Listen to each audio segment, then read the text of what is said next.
우리 옆 사람 특세 우리가 보면서 이렇게 고백하겠습니다. 새벽 얼굴이 가장 아름다우십니다라고요. 시작. 예, 새벽 얼굴이 가장 아름다우십니다. 예, 특별히 격리 또 혹은 병상에서 또 멀리 해외에서 동일하게 온라인으로 예배드리시는 우리 모든 성도들 주의 이름으로 축복합니다.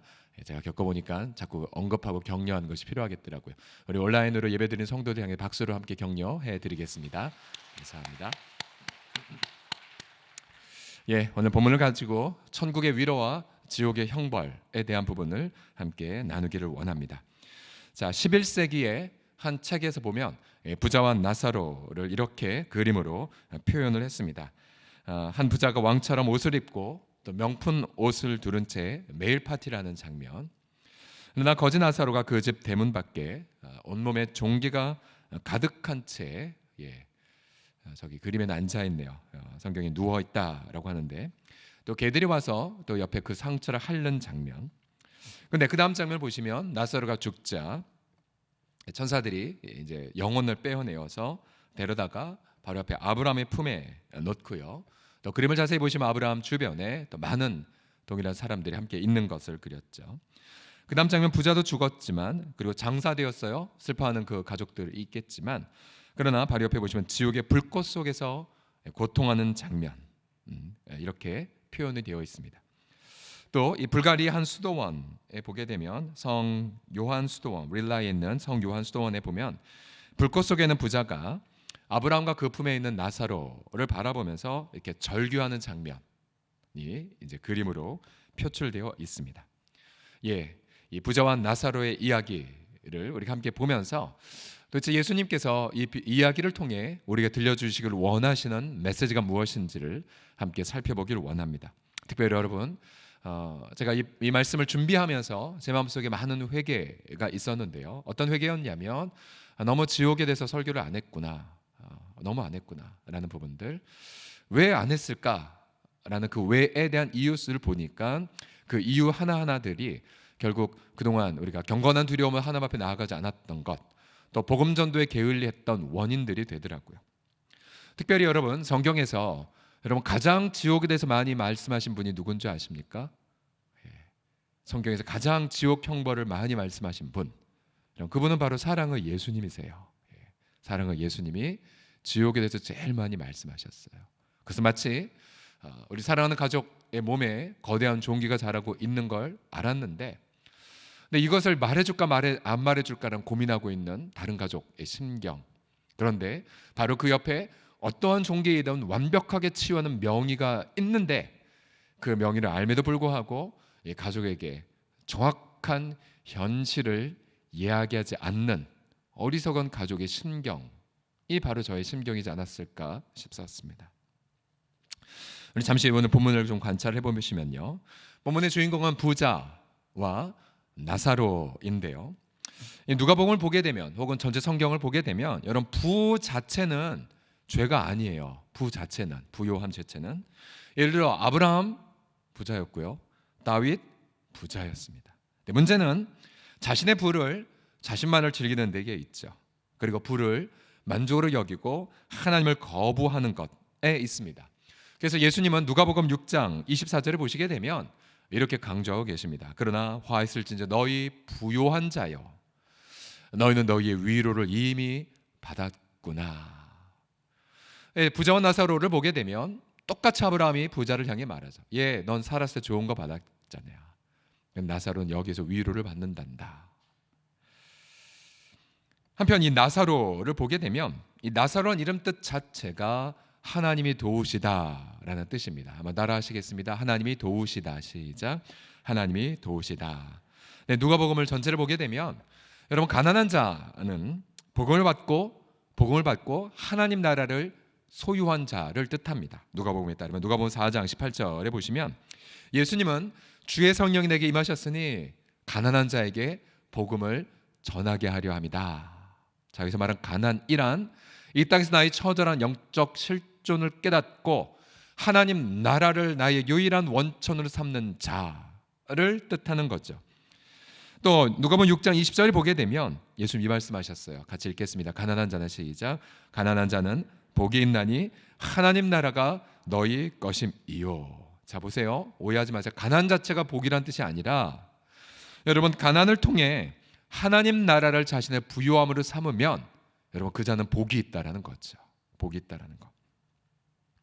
여러분 결국 이 나사로는요 누가복음 문맥 예수님이 계속 누가복음에서 말씀하신 것에 비추어 보게 되면 이 나사로는 복음을 듣고 하나님 나라를 소유한 자 이런 뜻처럼 예수님의 도움을 받은 자예요. 예수님의 도움을 받은 자. 비록 나사로는 이 땅에서 소외된 약자였고요. 또 그의 삶 자체가 너무 이 땅이 불공평한 것 아닙니까? 라는 거에 대한 샘플이 되기도 하죠. 그런데 반전이 일어납니다. 반전이 일어나. 나사로는 죽어서 천사에게 받들려 정말 고귀한 가치를 다루듯 천사들에게 받들려 아브라함 품에 안기는 장면이죠. 나사로가 아브라함 품에 안겼다는 것 무슨 말입니까? 나사로도 아브라함처럼 믿음이 있었다는 이야기이죠. 또 아브라함의 모든 축복들 어제 청년들과 함께 나눈 부분인데요. 아브라함의 모든 그런 축복들이 나사로도 경험하고 있다라는 것. 결국 나사로에게 있어서 그는 부자의 대문 앞에 누인 채 비참하게 그렇게 개들에게 핥기만 당하는 그런 비참함이 있었지만 그러나 나사로가 있어서 죽음은 바로 축복을 여는 대문이었었어요. 축복을 여는 대문. 반대로 부자는 죽어서 장사되었어요. 그러니까 가족들이 슬퍼하고 그러니까 이 땅에서 평화롭게 잘 마무리가 된 것처럼 보이지만 그러나 그가 눈을 뜬 곳 그가 떠서 그의 의식은 바로 고통을 느끼는 의식으로 떠게 됐죠. 그리고 그의 눈은 멀리 아브라함과 나사로가 천국의 위로를 누리는 장면을 깨닫는 것으로 시작이 됩니다. 그의 죽음 너머의 영원한 의식은 그의 촉각은 불의 고통을 그리고 그의 눈은 나사로와 받는 그 영원한 위로를 바라봄으로 그의 죽음 너머의 영혼은 시작이 되죠. 그의 절규를 들어보십시오. 24절 보시면 같이 읽겠습니다. 시작. 불러 이르되 아버지 아브라함이여 나를 긍휼히 여기사 나사로를 보내어 그 손가락 끝에 물을 찍어 내 혀를 서늘하게 하소서 내가 이 불꽃 가운데서 괴로워하나이다. 부자의 절규 단 한 방울이라도 내 혀 끝에 한 방울이라도 그래서 내 혀를 서늘하게 하겠으면 좋겠습니다 라는 고통 내가 이 불꽃 가운데서 괴로워하나이다라는 고백 이게 이제 지옥 형벌의 표현이죠. 영원한 의식 속에서 영원한 고통을 누리는 그 상태 단 한 방울의 물이라도 갈급해 하나 그 한 방울의 묵일 혀를 서늘하게 할 한 방울의 물마저도 얻을 수 없는 절대 곤핍의 상태. 더군다나 충격은 아브라함을 알아보고 있고요. 아브라함을 가리켜 아버지라고 표현하고 있다는 점. 그것은 아마 그도 자신을 아브라함의 자손이라고 여겼다는 것. 아마 생전에 그는 유대인 회당에 다녔을 것이고 지금 말하면 교회를 다녔겠죠. 그럼에도 불구하고 지금 그는 불꽃 속에서 고통합니다. 여러분 이 불꽃 한글에는 불꽃이라고 작게 표현되어 있지만 플레임 거대한 화염 성경의 이 화염은 하나님의 진노를 뜻하고 그리고 진노의 심판을 이미 집행받고 있는 현장임을 말하고 있습니다. 하나님의 진노. 아브라함은 그때 이 부자에게 이렇게 말하죠. 25절 보시면 넌 살았을 때 좋은 것을 받았고 나사로는 고난을 받았으니 이걸 기억해라. 그는 여기서 위로를 받고 너는 괴로움을 받느니라. 그뿐 아니라 너희와 우리 사이에 큰 구렁텅이가 놓여 있어. 여기서 너에게 건너가고자 하되 갈 수 없고 거기서 우리에게 건너도 올 수도 없게 하였다라고 말합니다. 부자는 두 가지를 듣게 되죠. 하나는 하나님이 이 땅에서 어떻게 살았는지에 따라서 공의의 집행을 하신 것이라는 것. 너 살았을 때 이렇게 살았지. 나사로 살았을 때 이렇게 살았지. 공의의 근거, 이 땅에서 어떻게 살았느냐. 또한 이 한 번 결정된 영원한 심판은 돌이킬 수 없다라는 거죠. 끝나버립니다. 예. 가톨릭에서는 연옥교리를 여기에 두어서 이미 한번 죽으면 연옥하고 이 땅에서 우리가 그를 위해 기도하거나 연보를 바치면 공덕이 쌓여 천국에 갈 수 있다라고 가르치나 비성경적이죠. 성경은 한번 결정되면 돌이킬 수 없음을, 그 영원한 운명을, 영원한 결정, 하나님의 결정을 돌이킬 수 없음을 말합니다. 기회는 이 땅에서일 뿐입니다. 특별히 아브라함은 26절에 보시면 너희와 라고 복수로 말합니다. 이 불꽃 속에 고통하는 자는 한 사람이 아닙니다. 부자 주변에 많은 사람들이 함께 있다라는 거죠. 근데 더 충격이 무엇이냐면 부자는 자신이 받은 이 심판 자체에 대해 항소하지 않습니다. 여러분 지금도 많은 이들이 이렇게 어떤 처결을 받으면 억울합니다 라고 항소를 하죠. 항소. 근데 부자는 절대로 항의하지 않아요.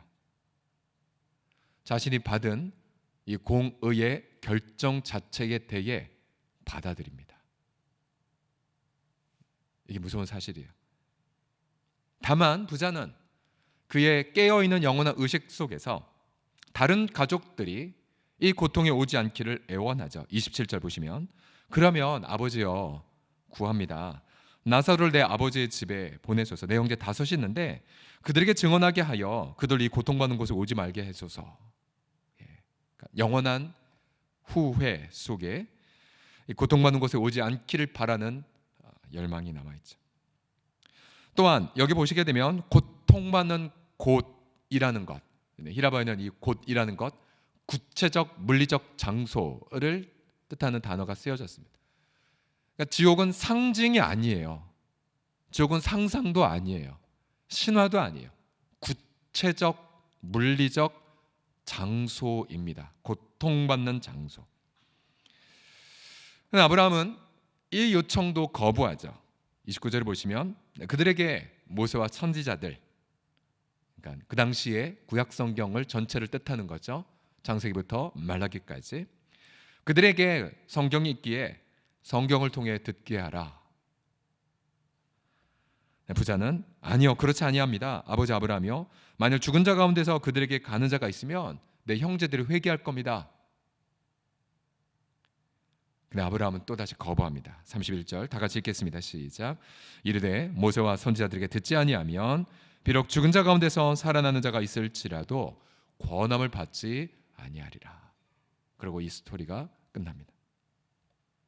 즉 아무리 무슨 큰 기적을 본다 할지라도 만약 이 땅 살아있을 때에 성경을 듣고 성경을 통해 회개하지 않는다면 아무리 큰 어떤 기적을 본다 할지라도 회개하지 않는다는 거죠. 요한계시록에 보게 되면 하늘에 별들이 떨어지고 바다가 핏물이 되고 지진이 나고 뇌성이 나고 각종 기근과 전염병이 횡행할 때라도 사람들은 절대로 회개하지 않는 장면들을 보게 되죠. 계시록 9장에 보시면 이 재앙 즉 회개를 경고하는 이 눈에 보이는 그런 무서운 재앙을 보더라도 죽지 않고 남은 사람들은 그 손으로 행한 일들을 회개하지 않습니다.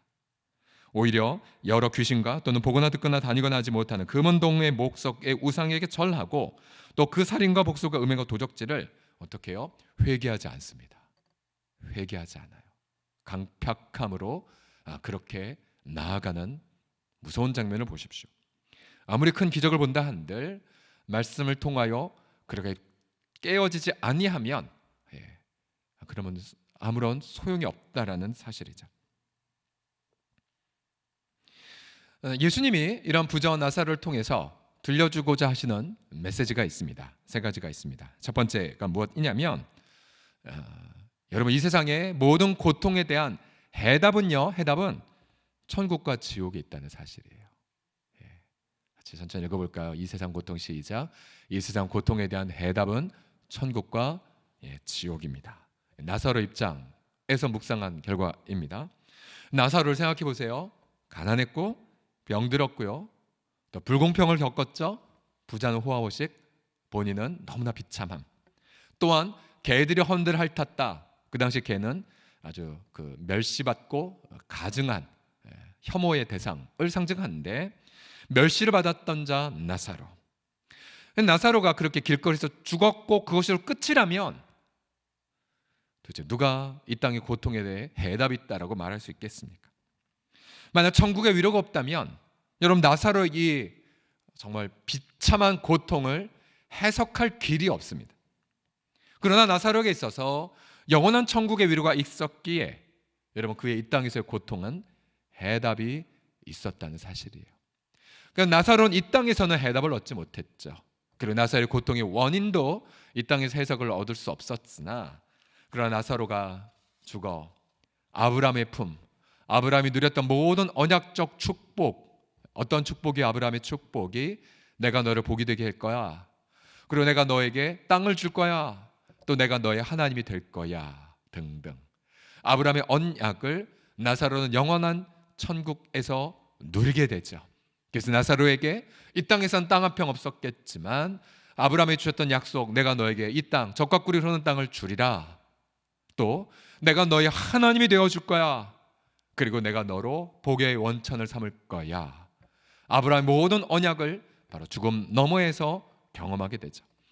결국 이 땅에서 하나님을 소유한 자들에게 죽음은 결국 모든 해답을 얻는 관문이 된다는 사실이에요. 해답을 얻는 관문이 됩니다. 자, 두 번째, 예수님이 왜 부자와 나사로를 통해 이야기를 하셨을까요? 두 번째 의도가 무엇이냐면, 자, 이제 부자편에서 보십시오. 회개하지 않은 자들은요, 여러분, 지옥 형벌을 본인이 받는 걸 합당하게 받아들인다는 사실이에요. 본인 입장에서 회개하지 않은 자들, 지옥의 형벌을 거부하는 것이 아니라 또 억울하다고 하지 않고 합당하게, 여기서 말하는 합당이란 하나님의 공의의 영광 앞에 자복하게 된다는 사실이에요. 앞서 관찰한 것처럼 부자 자신은 자신이 받은 형벌 자체에 항의하지 않습니다.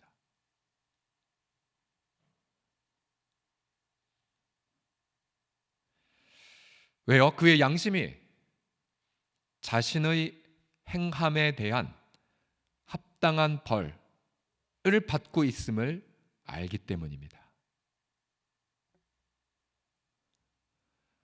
그래서 어떤 과거에 어느 고등학교 때 읽었던 책에 지금도 기억이 선명한 부분이, 지옥엔 파수꾼이 없다라는 거. 왜? 자기 양심이 알기에. 로마서 14장 11절 12절을 보십시오.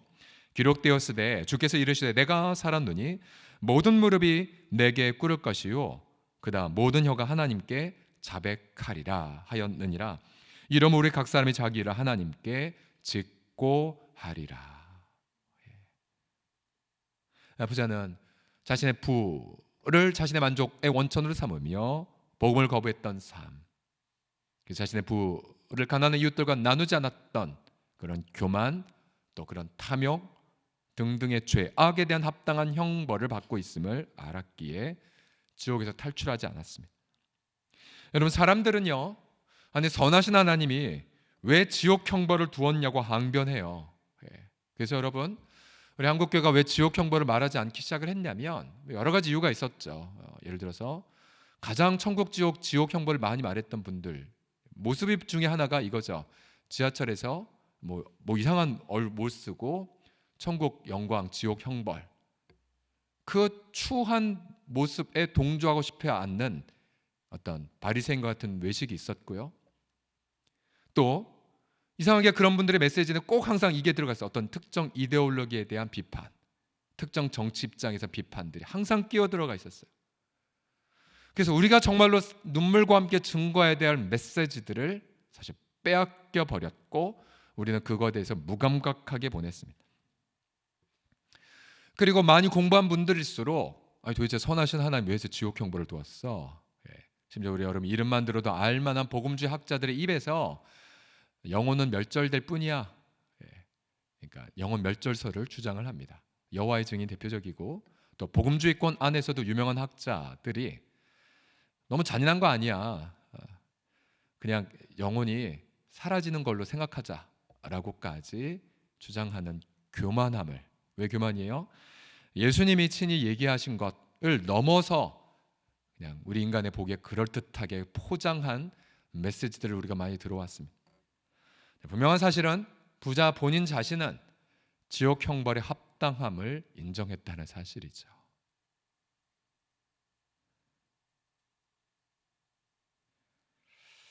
마지막으로 왜 예수님이 부자와 나사로를 말씀하셨냐면, 이게 굉장히 중요합니다. 이 한 주간의 메시지의 이제 관문인데, 하나님은 지옥 형벌을 피하기 위한 모든 준비를 다 마치셨어요. 부자는 나사로가 죽었다 살아나면 자기 형제도 회개할 것을 생각했죠. 그러나 아브라함은 아니, 그들에게 이미 구약 성경이 있단다. 지금 우리로 말하면 신구약 성경이 이미 있단다라고 말할 수가 있겠죠. 여러분, 이 말은 무엇이냐면 성경을 통해 이 지옥 형벌을 피할 모든 준비가 다 가둘 수 있음을 말하고 있다는 사실이에요. 성경을 통해 이미 회개의 복음이 증거되고 있고, 성경을 통해 영원한 지옥 형벌을 피해 아브라함의 언약을 받을 길들이 다 이미 계시가 되었다는 사실이에요. 그래서 만약 성경을 거부하게 되면 죽은 자가 살아난다 할지라도 방법이 없습니다. 여러분, 결국 역설적으로 이런 논리가 성립되죠. 이 땅에서 만약 말씀을 꾸준하게 계속해서 강팍하게 거부한다는 것은 여러분, 그가 이미 심판 아래에 놓여 있다는 걸 증거하는 안타까움이라는 거죠. 요한복음 3장 36절에 이런 말씀이 있어요. 아들을 믿는 자에게는 영생이 있고, 그 다음 보세요. 복음 아들에게 순종하지 아니하는 자는 영생을 보지 못한 것이고, 그 다음 도리어 하나님의 진노가 그 위에 머물러 있는 상태입니다. 그래, 맞아요. 제가 17살 때에 처음 복음을 듣었을 때에 그때 정말 선명한 복음 들었었죠. 천국의 위로, 지옥의 형벌. 근데 그 17살짜리 아이의 눈에 보였던 고통이 무엇이었냐면 저주였죠. 우리 가족들, 예수 믿지 않는 우리 가족들 아래 있는 영원한 저주가 눈에 보였고, 그 통곡하게 되었죠. 하나님 살려주세요. 이 저주에서 벗어나게 해주세요. 저주의 개념도 제대로 알지 못했던 초짜가 복음을 듣고 깨달아서 가족 구원해달라고 고통했었죠. 절규를 했었었죠. 이미 하나님의 진노 아래 놓여 있다는 사실, 하나님의 진노 아래. 앞서 말씀드렸지만 성경 인물 중에 가장 지옥을 많이 말씀하신 분은 예수님 자신이세요. 예수님은 지옥의 형벌을 감추지 않으셨어요. 왜요? 에스겔서 18장 23절을 보시면 하나님은 악인이 죽는 걸 조금이라도 기뻐하지 않기 때문에 그러세요. 오히려 그들이 돌이켜 회개하는 걸 더욱더 기뻐하시기 때문이죠. 그래서 우리로 하여금 성경 그대로 우리가 지옥 형벌 갖고 협박하라는 것이 아니라 고치고픈 의사의 긍휼의 태도로 지옥의 형벌을 말하기를 주님은 원하십니다. 그러면서 지옥 형벌을 피하기 위해, 하나님의 진노에서 벗어나기 위해 우리 예수님이 모든 준비를 다 마치셨다라는 기쁜 소식을 증거하기를 원하십니다. 너무 감사하게도 예수님이 처음 믿었던 그 공동체에 정말로 올바른 복음을 증거하는 분들이 많이 오셨었죠. 특별히 지금 은퇴하셨지만 안산동산교회 김인정 목사님, 그때 한참 이렇게 뜨기 직전이셨었는데 그분이 오셔서 부흥회를 증거하셨어요. 4학년 하나 둘 열심히 전도 교회 개척한 스토리. 그러나 그분은 이 스토리를 들려줬어요. 피를 토하면서 하신 말씀, 내가 아무리 사형 열고 복음을 증거하지만 자신의 아버지는 지금 지옥에 있다라는 거, 구원하지 못했다라는 거예요. 그래서 충격을 받았죠. 우리 남겨진 가족 절대 그러면 안 되는데.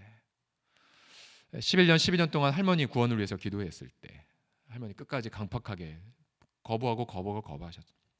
마침내 이제 돌아가실 때가 돼서 병원에 가셨을 때 얼마나 그 할머니 응급실을 가신 그 빈자리에서 통곡했는지 모릅니다. 그렇게 기도했는데 안 돼요.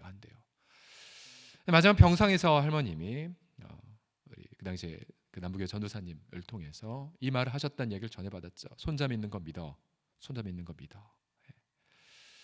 물론 저는 그 당시에 그것을 가지고 구원받을 믿음을 고백했다라고 여기고 싶지만 실제로 어떠한지는 그날 가봐야 될 것 같아요.